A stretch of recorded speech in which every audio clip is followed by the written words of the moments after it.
ሰላም ጤና ይስጥልን ውድ ተመልካቾቻችን ለመላው የእስልምና እምነት ተከታዮች እንኳን ለ1446ኛው የኢድ አልአድሃ አረፋ በዓል በሰላም አደረሳችሁ እያልን ከኢሳት ነፃ የህዝብ ሚዲያ የሰዓቱን ዜናዎች ይዤላችሁ ቀርቤያለሁ። ከዘገባዎቹ ጋር ገነት ዘዘው ነኝ። አብራችሁን ቆዩ። ህዝበ ሙስሊሙ በዓሉን የተቸገሩ ወገኖችን በመደገፍ በአብሮነት ሊያከብር ይገባል ተባለ።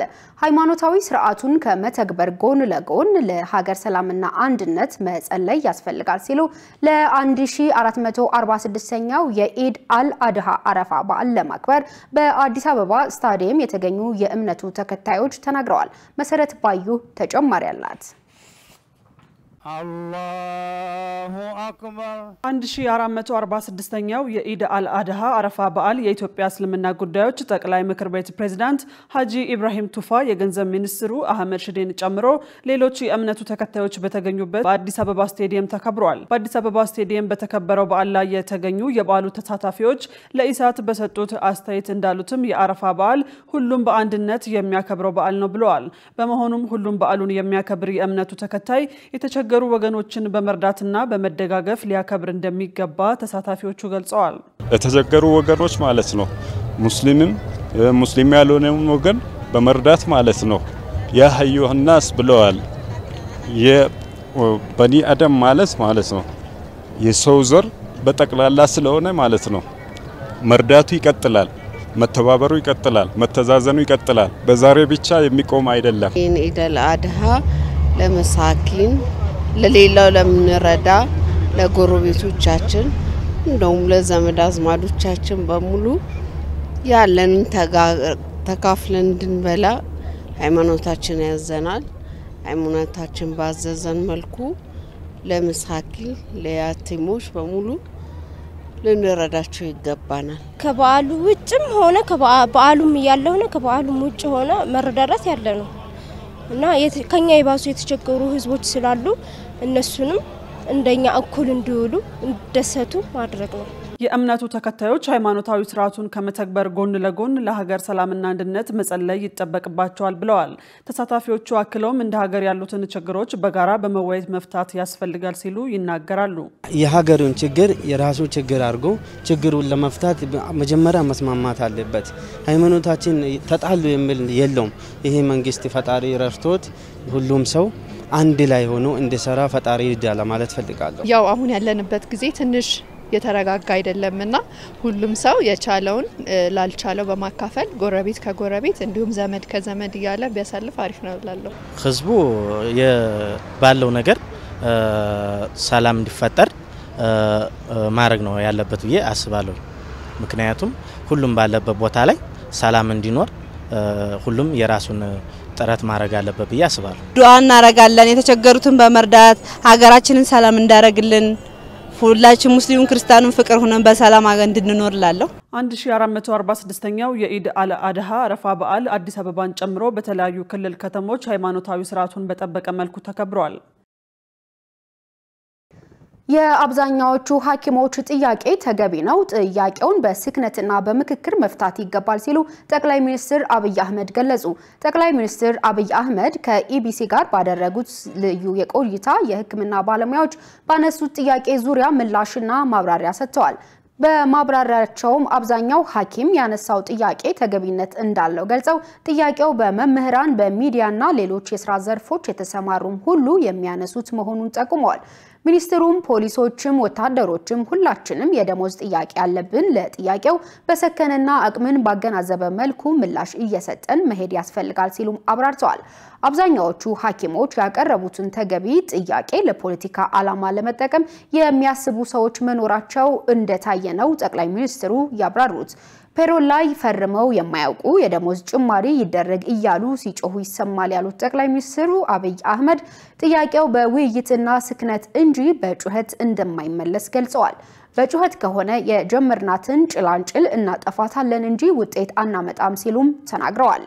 በጋራ ሆነን ሀገርን በማይጎዳ መንገድ መፍትሄ እያበጀን ኢኮኖሚው እያደገ ግሽበቱ የሚቀንስበትን መንገድ እንከተላለን ነው ያሉት።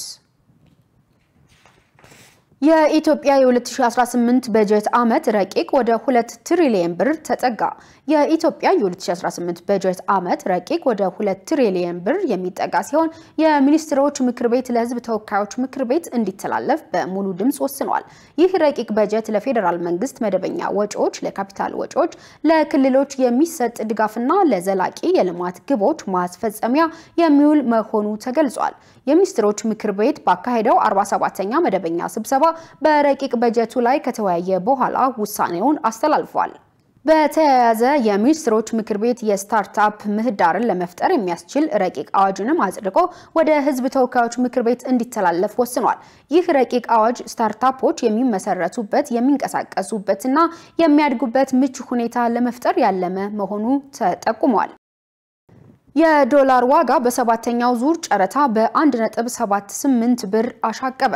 የኢትዮጵያ ብሔራዊ ባንክ ባካሄደው ሰባተኛው ዙር የውጭ ምንዛሪ ጨረታ የአንድ የአሜሪካ ዶላር አማካይ ዋጋ 134.95 ብር ደርሷል። ይህ የሰባተኛው ዙር ዋጋ ከስድስተኛው ዙር ጨረታ ከተመዘገበው 133.17 ብር ጋር ሲነጻጸር በ1.78 ብር ብልጫ አሳይቷል። በሰባተኛው ዙር ጨረታ 12 ባንኮች የጠየቁትን የውጭ ምንዛሪ ድልድል ያገኙ ሲሆን ብሔራዊ ባንክ ለጨረታ ያቀረበው የዶላር መጠን 50 ሚሊዮን መሆኑም ታውቋል። ባለፈው ስድስተኛው ዙር ጨረታ ደግሞ 14 ባንኮች ተሳትፈው የነበረ ሲሆን ባንኩ 50 ሚሊዮን ዶላር አቅርቦ ነበር። የዚያን ጊዜ አማካይ ዋጋ 133.17 ብር ሲሆን ከአምስተኛው ዙር 132.9 ብር ጋር ሲነጻጸር መጠነኛ ጭማሪ አሳይቶ ነበር። የኢትዮጵያ ብሔራዊ ባንክ የውጭ ምንዛሪ ገበያን ለማረጋጋትና መረጋጋትን ለመቆጣጠር ያለመ ይህን ጨረታ በየ2 ሳምንቱ እንደሚያካሂድ ማሳወቁ ይታወሳል። ኢትዮጵያ ውስጥ የቴክኒክና የሙያ ትምህርት የሚያጠኑ ተማሪዎች ቁጥር እያሽቆለቆለ መሆኑ ተገለጸ። በሀገር አቀፍ ደረጃ 12ኛ ክፍልን ካጠናቀቁ ተማሪዎች መካከል 80 በመቶ የሚሆኑት ወደ ቴክኒክና ሙያ ኮሌጆች ይመጣሉ ተብሎ የሚጠበቅ ቢሆንም በአሁኑ ወቅት የቴክኒክና ሙያ ኮሌጆችን የሚቀላቀሉ ተማሪዎች ቁጥር እጅግ አነስተኛ መሆኑ ተጠቁሟል።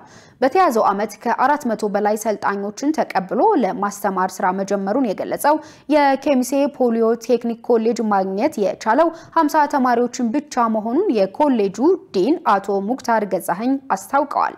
የወይዘሮ ሲህን ፖሊቴክኒክ ኮሌጅ መምህሩ በበኩላቸው 12ኛ ክፍልን ካጠናቀቁ ተማሪዎች መካከል 80 በመቶ የሚሆኑት ወደ ቴክኒክና ሙያ ይመጣሉ ተብሎ እንደሚጠበቅ ጠቁመው ሩብ ያህሉ እንኳን አለመግባቱን አመላክተዋል።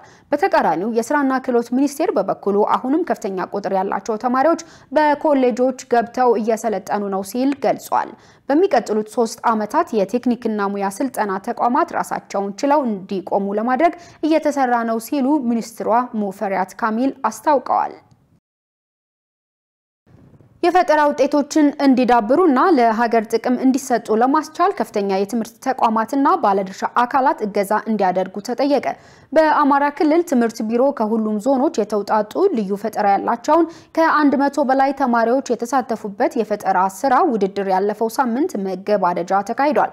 በምክትል ርዕሰ መስተዳድር ማዕረግ የማህበራዊ ዘርፍ አስተባባሪና የትምህርት ቢሮ ኃላፊ ዶክተር ሙሉነሽ ደሴ እንዳሉት የብዙ ያደጉ ሀገራት እድገታቸው ሚስጥር ለትምህርት ጥራትና ለፈጠራ ስራ ልዩ ትኩረት በመስጠታቸው ነው ብለዋል። የትምህርት ተቋማት አዳዲስ የፈጠራ ውጤቶችን እንዲያመነጩ እድል መስጠት እንዳለበትና የፈጠራ ውጤቶችን ይበልጥ በማዳበር እንደሚገባ ጠቅሰው ለሀገር ጥቅም እንዲሰጡ ለማድረግ ከፍተኛ የትምህርት ተቋማትና ባለድርሻ አካላት ለዚህ እገዛ እንዲያደርጉ ጠይቀዋል። የኢትዮጵያን የቀደመ ስልጣኔዋን ለመመለስ የትምህርት፣ ግብርና፣ የጤናና ሌሎችም የልማት ስራዎችን በተቀላጠፈና በቴክኖሎጂ ለማገዝ ለፈጠራ ስራ ትኩረት መስጠት ያስፈልጋል ብለዋል። የአማራ ክልል የኢኖቬሽንና ቴክኖሎጂ ቢሮ ምክትል ኃላፊ የቻለ ይግዛው እንደገለጹት ውድድሩ ለተፈጥሮ ሳይንስ ዘርፍ ትኩረት እንዲሰጡ የሚያስችል ነው ብለዋል። በመሆኑም የፈጠራ ባለቤቶችን የማጠናከር አዳዲሶችን ደግሞ የማቋቋም ስራ ተቋሙ እየሰራ ነው ብለዋል። በአፋር ክልል ከ44 ትምህርት ቤቶች የተውጣጡ 4893 ተማሪዎች የ12ኛ ክፍል መልቀቂያ ፈተና ይወስዳሉ ተባለ። የክልሉ ትምህርት ቢሮ ምክትል ኃላፊ ሁመድ አብደላ ለፋና ዲጂታል እንደገለጹት በአጠቃላይ የ12ኛ ክፍል መልቀቂያ ከሚወስዱት መካከል 4099 ተማሪዎች ፈተናቸው በወረቀት ይወስዳሉ ተባለ። እንዲሁም በኦንላይን የሚፈተኑት ደግሞ 794 መሆናቸውን አስታውቀዋል። ፈተናው የሚሰጠው በሰመራ ዩኒቨርሲቲ መሆኑን ጠቅሰው ዩኒቨርሲቲው በበይነ መረብ ለሚሰጠው ፈተና ግብዓት ማሟላቱን አረጋግጠዋል። የማካካሻ ትምህርትን ጨምሮ ተከታታይ ሞዴል ፈተናዎችን እና የኦንላይን ሁኔታውን በተመለከተ ስልጠና ለተማሪዎች እየተሰጠ መሆኑን ጠቁመው ይህም በፈተና ወቅት እንዳይቸገሩ በስነ ልቦና እንዲዘጋጁ ያግዛል ብለዋል። የተከበራችሁ ተመልካቾቻችን ከኢሳት ነፃ የህዝብ ሚዲያ የሰዓቱ ዜናዎች እንደቀጠሉ ናቸው። አሁን ደግሞ ወደ ውጭ ዜና ተሻገር። የሰሜን ኮሪያው ፕሬዝዳንት ኪም ጆንግ ኡን ለሩሲያ የማያቋርጥ ድጋፍ እንደሚያደርጉ ተናገሩ። ኪም ከሩሲያው የደህንነት ምክር ቤት ጸሐፊ ሰርጌይ ሾይጉ ጋር ከተገናኙ በኋላ ሞስኮ ከኪየቭ ጋር በምታደርገው ጦርነት ድጋፋቸው እንደማይለያት ገልጸዋል።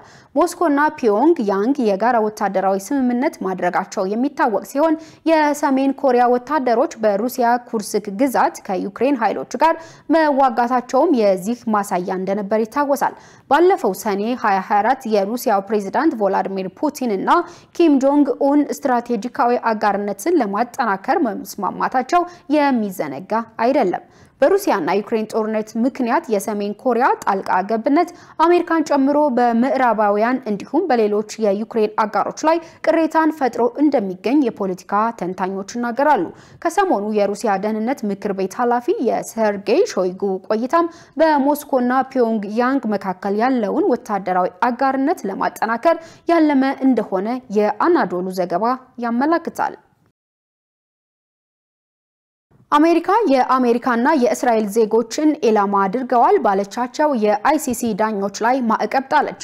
የሀገሪቱ የውጭ ጉዳይ መስሪያ ቤት ማዕቀቡ ያለ ሀገሮቻቸው ፈቃድ ከለላ ያላቸውን ግለሰቦች ለፍርድ ለማቅረብ የሞከሩ 4 ዳኞች ላይ እንደሚጣል ገልጿል። የአሜሪካ የውጭ ጉዳይ ሚኒስትር ማርኮ ሩቢዮ አይሲሲ በመሰረተ ቢስና ፖለቲካዊ ክስ አሜሪካን እና የቅርብ ወዳጆችን እስራኤልን ኢላማ ማድረጉ ማብቃት አለበት ሲሉ በኤክስ ገጻቸው ጽፈዋል። 4ቱም ዳኞች ሴቶች ሲሆኑ የኡጋንዳው ሰሎሚ ባሉንጊ ቦሶ፣ የፔሩ ሉዝ ዴል ካርመን ኢባኔዝ እና የስሎቬኒያው ቤቲ ሆለር ናቸው። አይሲሲ በጉዳዩ ላይ ባወጣው መግለጫ ነፃነቱን ለመናድ ግልጽ ሙከራ መሆኑን ገልጿል ሲል ቢቢሲ ዘግቧል። የተከበራችሁ ተመልካቾቻችን ከኢሳት ነፃ የህዝብ ሚዲያ ወደ እናንተ ሲደርሱ የነበሩ የሰዓቱ ዜናዎች ይህን ይመስሉ ነበር። ለመላው የእስልምና እምነት ተከታዮች በድጋሚ መልካም በዓል